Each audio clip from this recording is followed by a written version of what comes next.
Have you ever met a man so sweet, so thoughtful, that you would swear he was sent from heaven? That was how everyone saw Shego.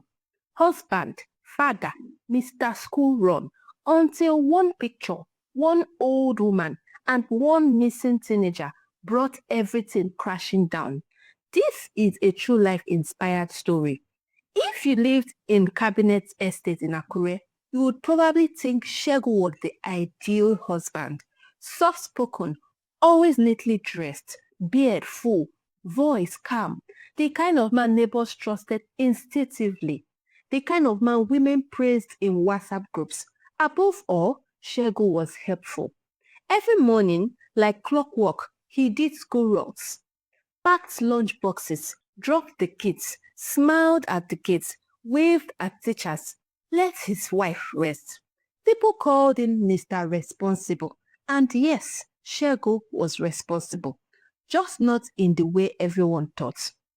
If you ever visited Shego and Tayo's house on a weekday morning, you would think you had walked into a parenting magazine. Curtains neatly drawn, kitchen smelling of fried plantain and eggs. The children, Simi and Ade, running around in clean uniforms. Mommy, I can't find my socks. Daddy, is today Thursday? Ade, the younger one, was always full of energy. He would rush into the kitchen, eyes already shining. Is breakfast ready? Can I get extra plantain today? Shego would chuckle, barely done with his own meal. Finish dressing first. We will say. Tayo would shake her head. Shego would laugh. Perfect parenting. At least that's what it looked like. Tayo was the kind of woman people describe as neat to a fault. Hair always in twists or a bun. No artificial nails. Indoors, it was shorts and t-shirts. She loved taking care of her home and children. Not because anyone forced her, but because she genuinely enjoyed it. She wasn't idle, far from it. Tayo worked remotely. Zoom meetings, reports, deadlines, a full-time job from her laptop. But she still loved being present, dressing the children, styling her daughter's hair, dropping them off at school. That part mattered to her. At first, she handled school runs herself. It made her feel like a present mother, the kind who knew teachers by name and waved at the gate man. But Shego didn't like that, not one bit. Ayo, he would say, tightening his belt in front of the mirror. Why do you want to stress yourself over school runs? I work from home, she would reply, confused. And that's exactly why you should stay home. Save your energy. You have cooked. You have baited them. Let me just drop them. Is it by force? Anytime she insisted, the energy in the house changed. Shego would frown, his jaw tightening like someone left a tap running. By 6:30 a.m., the house was already buzzing. Uniforms on, bags checked, last-minute collar adjustments, Tayo smoothing wrinkles, fixing buttons. Shego would grab his keys, check his wallet, and announce, let's go, we are running late. Outside, his lasers waited. The street was already alive. Okadas revving, people rushing to work, vendors setting up akara and fried yam. By 6:45 a.m., they were on the main road. City chaos fully awake, Shego drove like someone who knew the roads by heart, swerving potholes with ease. One Thursday morning, Tayo tried again. My love, let me drop them today. I want to see Mrs. Akpinolu about Simi's handwriting. Tayo, Shego snapped, sharper than usual. Why are you so stubborn? Must we argue about everything, every time? Over school runs? The children went quiet. Tayo looked at them. She didn't want drama in front of them, so she sighed. Fine, go. Shego smiled. That's Lagos boy smile, the kind politicians wear after winning elections. Thank you, baby. You should be thanking myself. I hate seeing you stress. Then casually, like afterthoughts, I bought 2 cartons of noodles yesterday.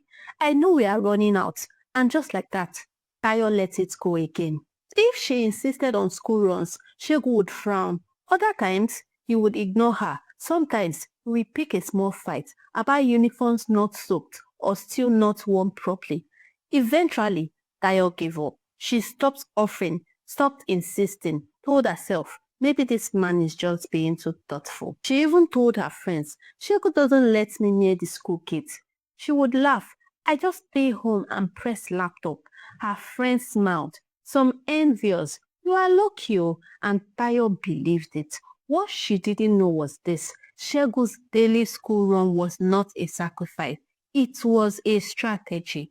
Shego's office didn't open until 11 a.m. The detail alone would have raised eyebrows if anyone had bothered to ask, but nobody did.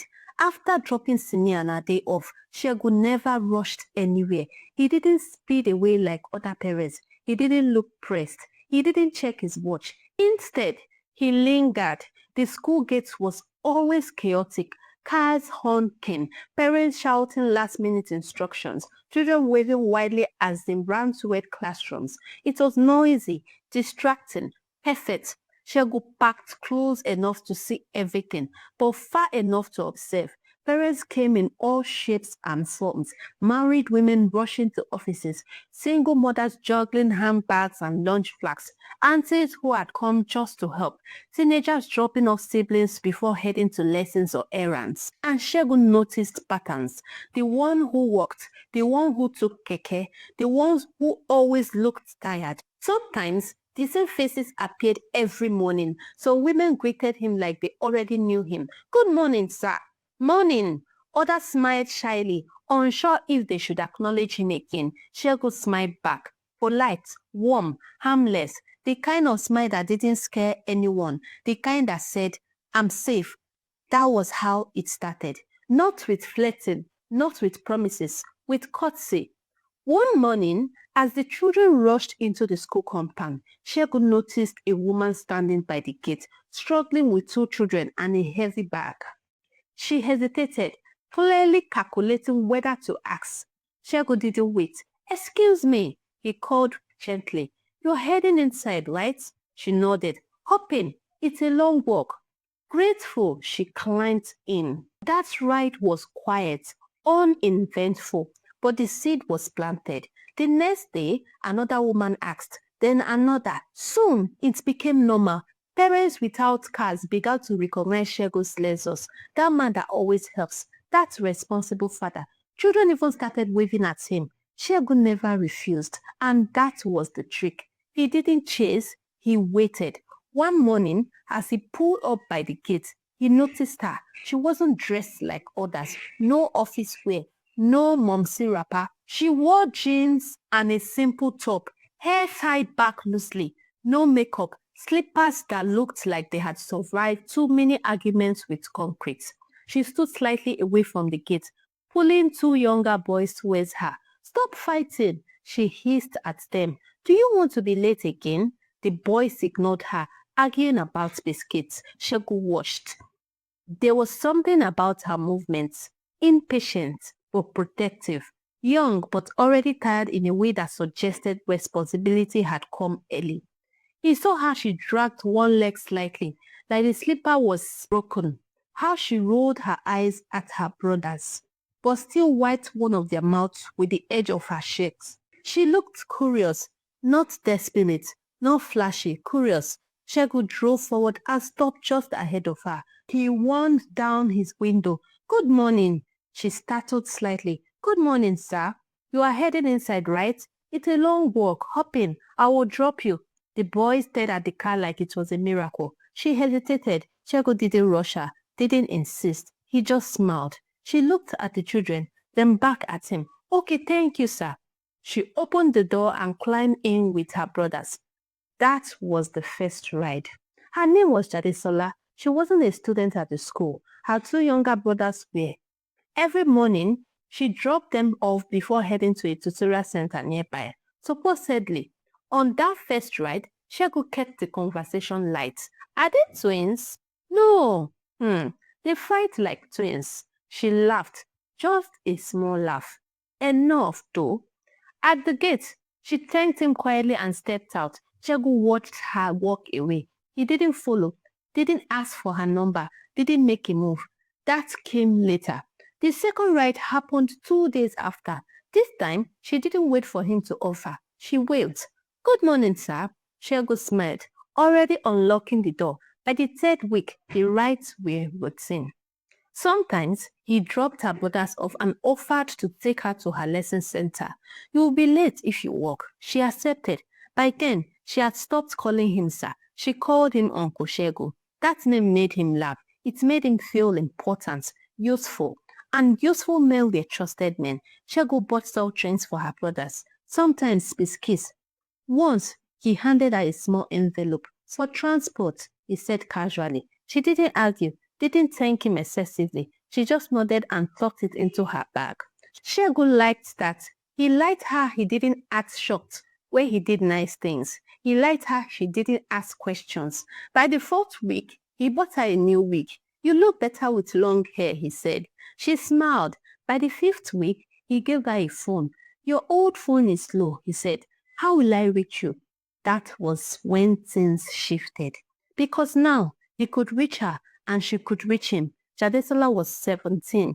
Shego didn't ask and she didn't volunteer. She looked older, carried herself with confidence, talked like someone who had seen enough light to be curious about more. And curiosity was dangerous. Shego told himself stories. She is mature. She knows what she's doing. I'm just helping. He didn't see himself as a bad man. Bad men were violent, loud, cruel. Shego was gentle. He listened. He provided. That's how he justified it. Soon, the rise extended beyond school. Restaurants, hotels, quiet places with tinted windows. Shego stopped seeing the older women he used to entertain. Jadetola became his favorite. She made him feel young, important, in control. At home, he was still the perfect husband, more attentive than ever. He bought groceries before Tayo asked, restocked the pantry, paid bills early. Don't worry, he would say, I've handled it. Tayo relaxed. She trusted him completely. While she attended Zoom meetings, Shego attended temptation, and neither of them knew how close they were to disaster. They say mothers know, but sometimes it's not mothers who notice first. Sometimes it's strangers. People who have nothing to lose. Madam Tayo sold gala and changing by the lesson center gates. Every weekday, she arrived before 7 a.m. Her plastic table balanced before her, nylon bags swinging at her side. She would spread her wares neatly and settle into her plastic chair like someone preparing for a long vigil. Business was steady. Parents bought snacks. Teenagers begged for credit. Drivers bought chin-chins for the road. Madam Ayo watched everything, not because she was nosy, because there was nothing else to do. Then she noticed how the same car dropped the same girl. At first, Madam Ayo thought he was family or a cousin. But cousins didn't jingle like that. Cousins didn't lean into car windows to whisper. Cousins didn't receive envelopes discreetly before walking away. Every morning, the same routine. Sometimes, before the end of tutorial classes, the man would arrive early. Park, wait, the girl would appear. Sometimes, she would wave before reaching the car. Sometimes she would already be smiling. Madam Ayom noticed the way the man leaned over to open the door from inside, the way he lowered his voice when he spoke to her, the way the girl lingered, even after everyone else had gone. One morning, Madam Ayom squinted. Something wasn't sitting right. She leaned toward a woman buying chin-chin. That girl, she said quietly. Is she his daughter? The woman shrugged. I don't think so. Do you know the man? No, Madam Ayo frowned. The next day, she paid closer attention. She noticed dates, times, patterns. The girl came almost every weekday. The man always waited. He never seemed to be in a hurry. And when he left, it was never immediately. Madam Ayo's chest tightened. She knew the difference between protection and possession. One morning, she borrowed a phone. When the Lexus pulled up and the girl ran towards it, Madam Ayo snapped a picture. Clear, plate number visible, time stamp clear. She didn't know what she was going to do with it yet, but she knew one thing. This was not normal. Later that afternoon, she mentioned it casually to another trader. Do you know that girl? Yes, the trader replied. She's Bimbo's daughter. Madam Ayo froze. Bimbo, as in the popular food seller, the woman that lives near Falomo. Yes, that's one. Madam Ayo did not hesitate. Somehow, she sent the picture. Bimbo, Jadesola's mother, didn't react immediately. At first, she laughed. My daughter. Impossible. She stared at the picture again. Zoomed in, zoomed out. The car was clear. The date was today. Her daughter had said she went to lessons. Her left eye twitched. That evening, she watched Jadesola closely. Jadesola came home late, too relaxed, too confident. Class was stressful. She yawned, heading straight to her. Bimbo followed quietly. Jadesola, yes, mommy. Who is this man? She showed her the picture. Jadesola glanced at it, then shrugged. I don't know him. Too fast, too smooth. Bimbo's voice sharpened. You don't know him? I have never seen him before. Bimbo zoomed in further. Plate number, time, location. Jadesola's face changed. Just for a second. It was enough. Okay, she finally said. I know him. Bimbo's heart dropped. Who is he to you? Silence. What do you call him on your phone? I didn't save his number. Bimbo screamed. What do you mean you didn't save his number? I memorized it. Something broke in Bimbo's chest. This wasn't curiosity. This wasn't teenage nonsense. This was planning. That night, Bimbo didn't sleep. She checked phones, asked questions, visited neighbors. By morning, she had screenshots, transfers, chats, proof that didn't need interpretation.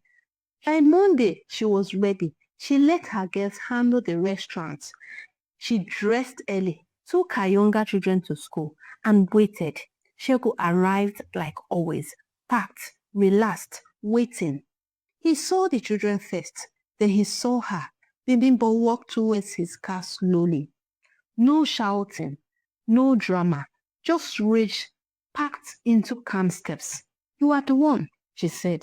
Shego smiled weakly. Madam, are you talking to me? You have been picking my daughter. Shego looked around, pretending confusion. Madam, I don't know what you're talking about. Bimbo pulled out her phone. Pictures, transfers, chats. Explain. Shego's face tightened.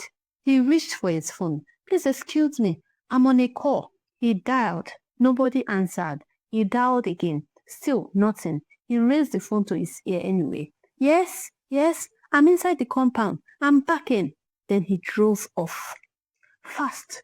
Bimbo stood there shaking. The children looked up at her. Mommy, that's the uncle that carries us every day. That was when she knew. There was no mistake. By afternoon, she had reported. By evening, Shego was a name on paper. And somewhere else, miles away, Taya was still at home, pressing laptop, smiling at a man she thought she knew.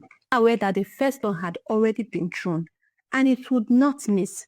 Mrs. Bimbo did not scream. She did not fight. She went quiet. The kind of quiet that comes when someone has decided something inside themselves and is just waiting for the right moment. She seized Jadesola's phone that same evening. No shouting, no explanations, just one instruction. You are not going anywhere.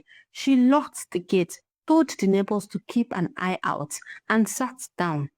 Valentine's Day was the next day, and Jadesola knew it. She paced her room like a trapped cat. Shego had promised a hotel, gifts, a full day together. She had already picked her clothes. She wasn't about to let her mother ruin that. That night, while Bimbo slept lightly in the sitting room, Jadesola slipped out.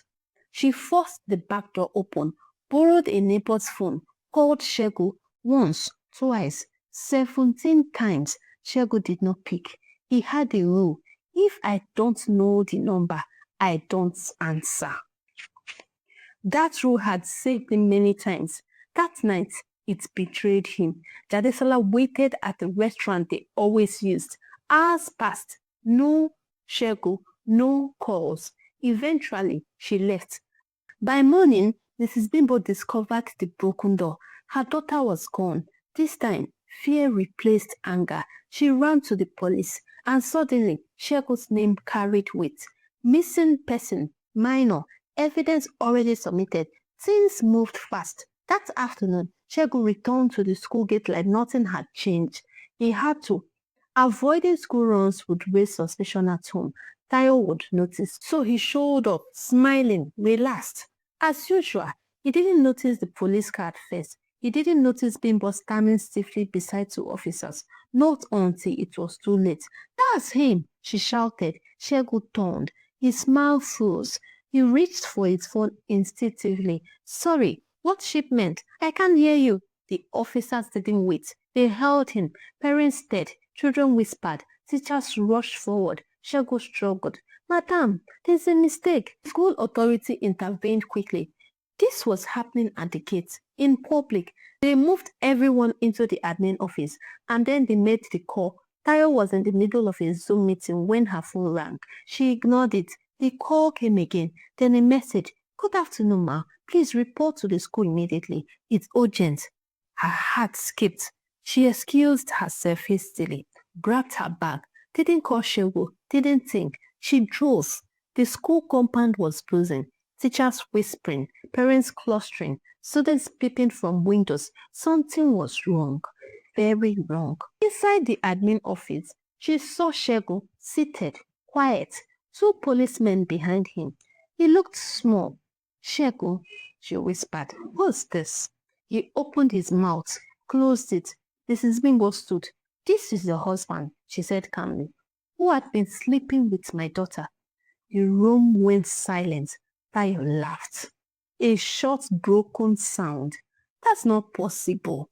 Mrs. Bimbo handed over her phone. Pictures, transfers, chats, hotel receipts. The truth didn't blink. Tayo's knees buckled. She slapped Shego hard. His glasses fell. One officer spoke gently. Madam, your husband is involved with a minor, and the girl is missing. That word echoed. Missing. Everything inside Tayo shattered. Not just love, not just trust. Her pride, her dignity, her image. She walked out, didn't cry, not yet. Shego was taken in, interrogated, held. His phone seized. Jadesola's phone also seized by her mother. They couldn't reach each other, and that saved them from themselves. Days passed. The estate WhatsApp group exploded. Mr. Shego don't run. Mr. School run don enter wahala. Police carry am for school gates. I talk am. Any man wey no dey let wife go school run get agenda. Tayo stayed indoors, didn't eat, didn't talk, sat on the floor for hours. Her children knocked. She couldn't answer. Her sister came, held her, said nothing. Sometimes silence was the only language that fit. 2 weeks later, the police found Jadesola. She wasn't kidnapped. She wasn't harmed. She had moved in with another boyfriend, a 20-year-old DJ named Emeka, eating noodles, watching TV, living freely. The relief was bitter. Shego was released on bail, but his reputation was finished. The case wasn't over. Social media had eaten him alive. Tayo packed quietly, not in anger, in exhaustion. She took the children, left. Shego watched them go. Didn't beg, just sat at the dining table that night, alone, for the first time, and finally understood. Not every sweet gesture is kindness, and not every school run is innocence. When the police confirmed that Jadesola was alive, Mrs. Bimbo did not shout. She did not cry. She sat down slowly, as if her body had been carrying weight it could finally put down, even if the relief came mixed with shame. They found Jadesola in a boys' quarters behind a house in a nearby town. She was frying plantain when the officers knocked. At the school gate, people avoided his eyes. Parents pulled their children closer. Teachers no longer smiled. The leisure stayed packed for days. Silence followed him everywhere. Tayo did not return home immediately. She stayed with her sister, moving like a visitor in her own life. At night, she replayed everything. The mornings she wanted to help, the resistance she ignored, the kindness that felt excessive but loving. She saw it now. Control dressed as care. One afternoon, she returned to the house alone. The children were at school. The house was quiet, too quiet. She sat on the kitchen floor and cried. Not the neat crying people do in public, but the kind that bends your body forward and empties you completely. When she was done, she stood up, packed slowly, not angrily, deliberately. By evening, the children were gone. Shego came home to a silent house.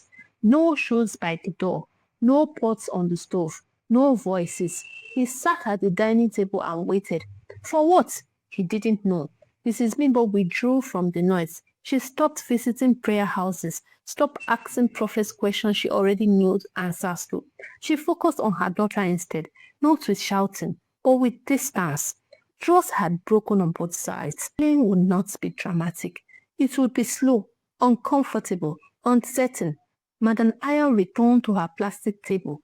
Gala, chin-chin, watching. But now, she watched differently. She had seen what silence could cause. Weeks later, the estate WhatsApp group moved on. Another scandal, another story. But for the people involved, nothing moved on that easily. Shego lost his family, maybe temporarily. Tayo lost her illusion. Mrs. Bimbo lost her peace, and Jadesola lost the comfort of being just a child. Shegun would later tell himself many things, that he didn't force anyone, that he meant no harm, that he was misunderstood. But none of those excuses followed him into the quiet nights, because in the end, it wasn't the police that punished him. It was the empty house, the silence, and the school runs that no longer mattered. For more interesting African folktales and stories like this, please do well to like, leave a comment, and kindly share the story with your loved ones. Please watch out for more interesting stories on our channels. Until I come your way again, persons. For now, bye!